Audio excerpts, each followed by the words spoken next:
ભલા શ્રોતા મિત્રો, આજે ખાસ રીતે હું તમારી સમક્ષતામાં એક નવો વિષય લઈને આવવા માગું છું ને તે તો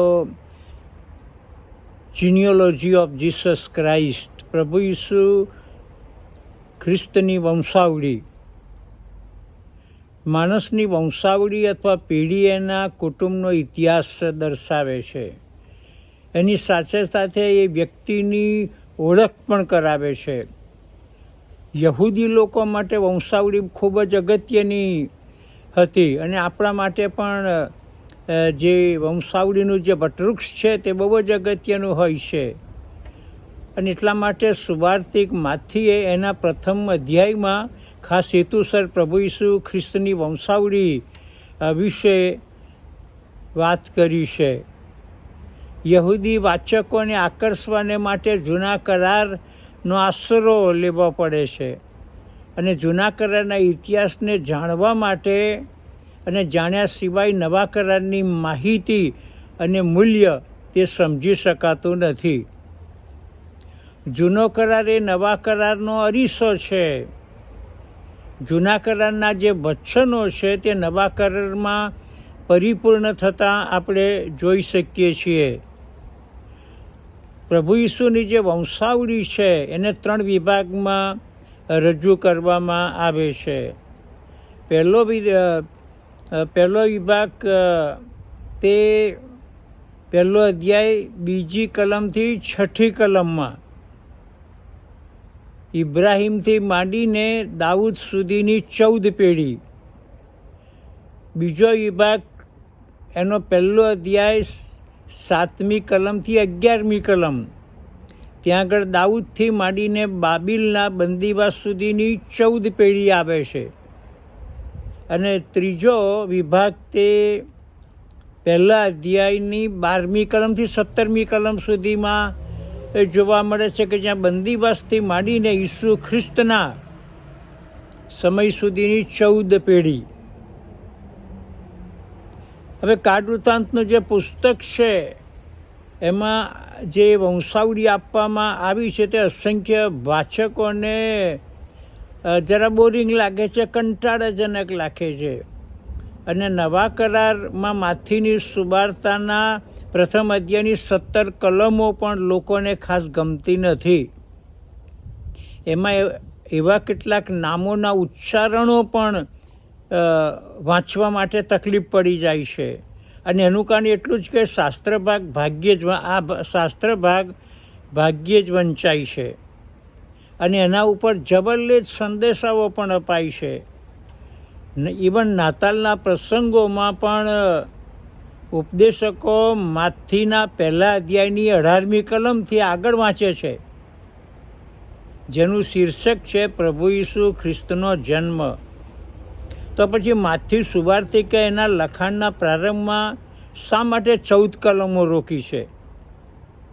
અને તેથી કેટલાક લોકો યોહાન સુવાર્તિકનું જે લખાણ છે એના વિશે જણાવે છે કે યોહાને સારી શરૂઆત કરી છે અને તે પ્રમાણે યોહાન લખે છે કે આરંભે શબ્દ હતો, એ શબ્દ ઈશ્વરની સંગાતે હતો અને એ શબ્દ ઈશ્વર પોતે જ હતો. હવે માથીની સુવાર્તાના પ્રથમ અધ્યાયની પ્રથમ 17 કલમોમાં આપણને 46 વ્યક્તિઓની મુલાકાત થાય છે. કેટલા? 46 વ્યક્તિઓની મુલાકાત થઈ છે. અને જો ગણતરી કરવામાં આવે તો તેમનો સમયગાળો લગભગ 2000 વર્ષોનો છે. અને આ બધા જ લોકો પ્રભુ ઈસુની વંશાવળીમાં આવે છે. પરંતુ આ તમામ લોકો છે એમના વ્યક્તિત્વમાં, એમના આત્મિક જીવનમાં અને અનુભવોમાં વૈવિધ્ય ધરાવતા લોકો છે. એમાંના કેટલાક લોકો વિશ્વાસના શૂરવીરો હતા, જેમ કે ઇબ્રાહીમ, ઈસાક, રૂથ અને દાઉદ. આ હિબ્રુઓનો જે લેખક છે તે વિશ્વાસના અગ્રેસરોની યાદીમાં આ 4 નામો દર્શાવે છે. આ ઉપરાંત ઈસુની જે વંશાવળી આવે છે એમાં કેટલાક નામો એમની લૌકિક આબરૂ અને પ્રતિષ્ઠાને ઝાંખા પાડતા હોય એવું લાગે છે, જેમ કે રાહાબ અને તામાર. બીજા કેટલાક પાત્રો સામાન્ય કહી શકાય એવા છે, જેમ કે હેસ્રોન, આરામ, નાસોન, અમીનાદાબ. આ 4 પાત્રો વિશે આપણી પાસે કોઈ ખાસ માહિતી જોવા મળતી નથી. વળી આ વંશાવળીમાં આબિયા અને મનાસા જેવા દુરાચારી પાત્રો પણ જોવા મળે છે. જો અત્યારે કોઈની જીવન કથા લખવાની હોય તો તેમની વંશાવળીમાંથી કેટલાક નામો પડતા મૂકવામાં આવે એવું બની શકે છે. અને એટલા માટે મનુષ્યની જે જીવન ઝરમર જ્યારે લખવામાં આવે છે ત્યારે કેટલાય નામો પડતા મૂકવામાં આવે છે. અને વ્યક્તિના સંબંધમાં ફક્ત હકારાત્મક જે બાબતો છે, સારી બાબતો છે, એ જ હાઇલાઇટ કરવામાં આવે છે. જ્યારે આમાં ઘણા બધા જે બનાવો છે અને એમની સાથેનો જે વિવાદાસ્પદ ઇતિહાસ છે એને સાઈડમાં મૂકવામાં આવે છે, બાકાત રાખવામાં આવે છે. પણ પ્રભુ ઈસુ ખ્રિસ્તની વંશાવળીમાં ફક્ત નીતિમાન લોકોને જ પસંદ કરવામાં આવે છે એવું નથી.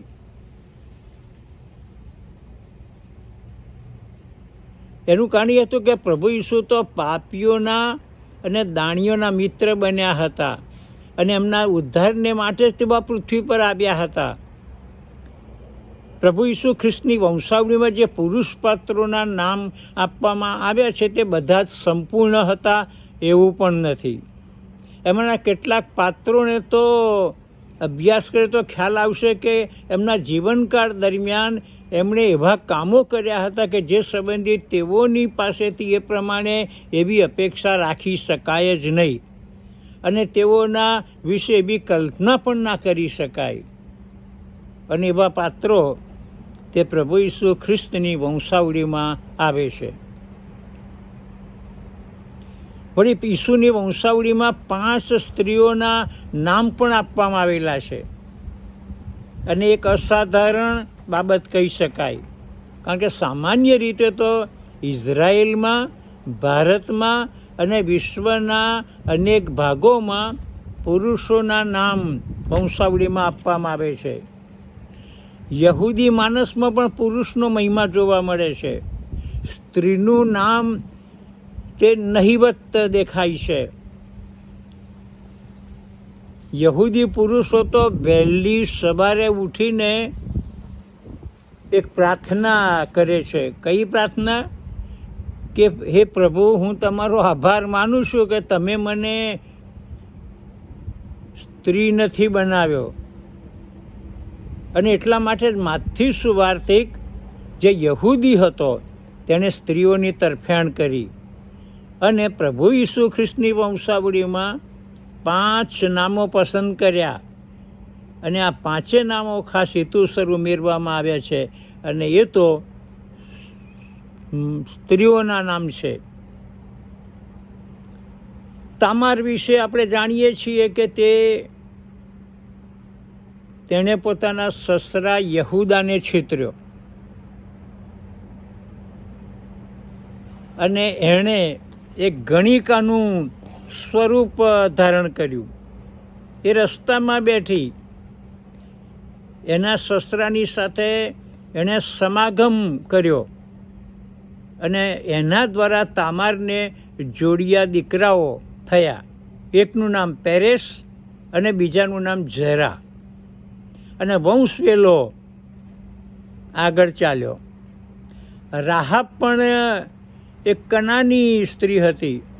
એ ગણિકા હતી, પ્રોસ્ટિટ્યુટ હતી અને એણે ઇઝરાયેલના પ્રભુ યહોવા પર ભરોસો કર્યો અને જાસૂસોનો એણે પ્રેમથી આવકાર કર્યો અને એના પરિણામે એનો અને એના આખા કુટુંબનો બચાવ કરવામાં આવ્યો.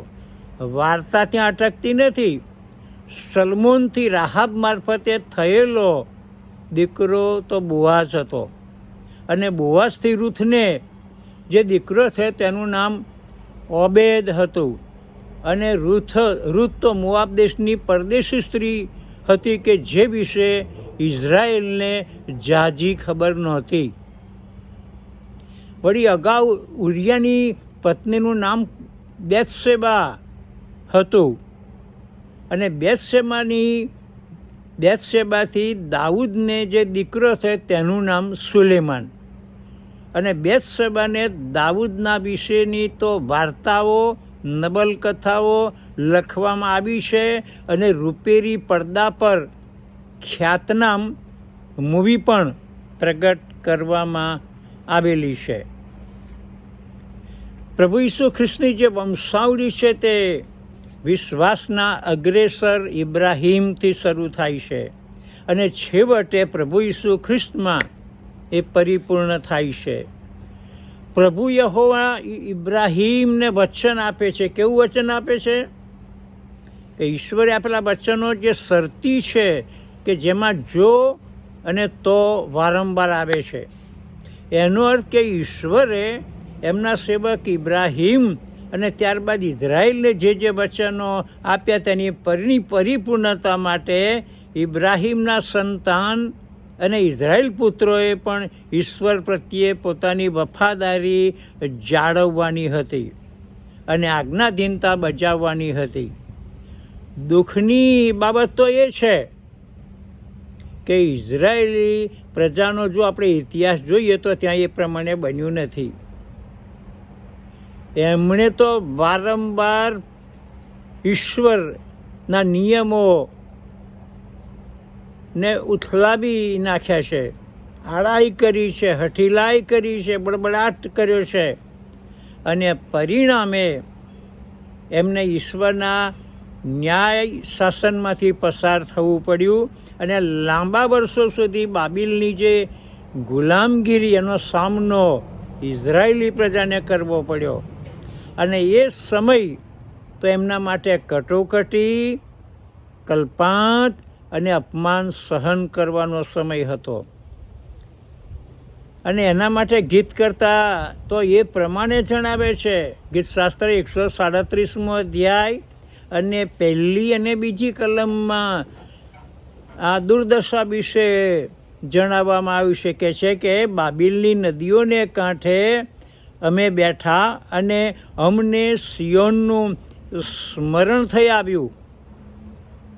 ત્યારે અમે રડ્યા, અને ત્યાંના વૃક્ષો પર અમે અમારી સિતારો ટાંગી નાખી. આ તો બાબિલનો જે બંદીવાસ છે એમાં જે ઇઝરાયેલી પ્રજાની જે પરિસ્થિતિ છે એના વિશેની વાત. હવે ઈસુની જે વંશાવળીમાં આપણે જોઈએ છીએ કે એમાં કેટલાય રાજાઓ અને રાજવી કુળોએ પણ સમાવેશ કરેલો છે.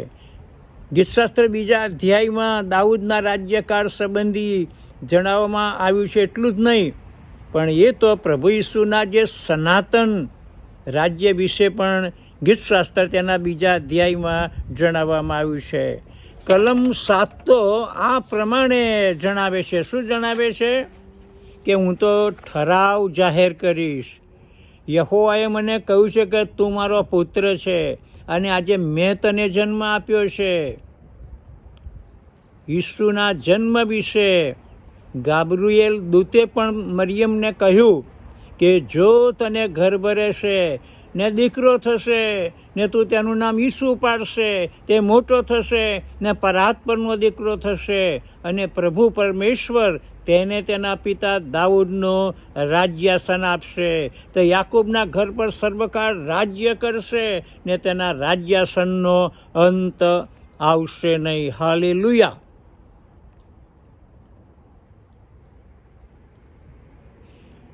ઇઝરાયેલની લાંબી યાતનાઓ પછી ભલા મિત્રો પ્રભુ યહોવા એમને ઈસુ ખ્રિસ્તમાં એક નવી આશાનો સંચાર આપે છે.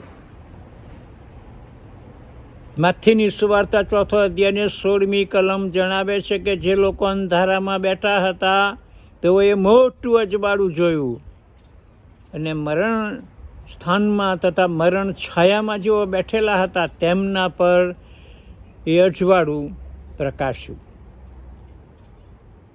ગભરાટ, ચિંતા, વ્યગ્રતા એ વિદાય લીધી અને પ્રભુ ઈસુમાં એક નવી આશાનો ઉદય થયો, નવી આશાનો સંચાર થયો.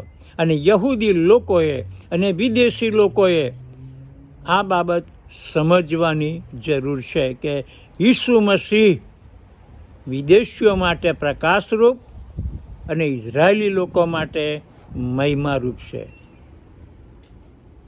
વળી આ એક પણ હકીકત છે કે માનવ ઇતિહાસમાં ઈશ્વરનું કાર્ય મનુષ્યની નિષ્ફળતા અને એમણે આચરેલા પાપો દ્વારા મર્યાદિત બનતું નથી, પરંતુ અને ઈશ્વર તો સામાન્ય લોકો દ્વારા કામ કરે છે. જેવી રીતે ઈશ્વર એમના પુત્ર ઈસુને આ પૃથ્વી પર લાવવા માટે તમામ પ્રકારના લોકોનો ઉપયોગ કરે છે, અને એ જ પ્રમાણે ઈશ્વર એમના ઈરાદા પરિપૂર્ણ કરવા માટે તમામ પ્રકારના લોકોને ઉપયોગમાં લાવે છે.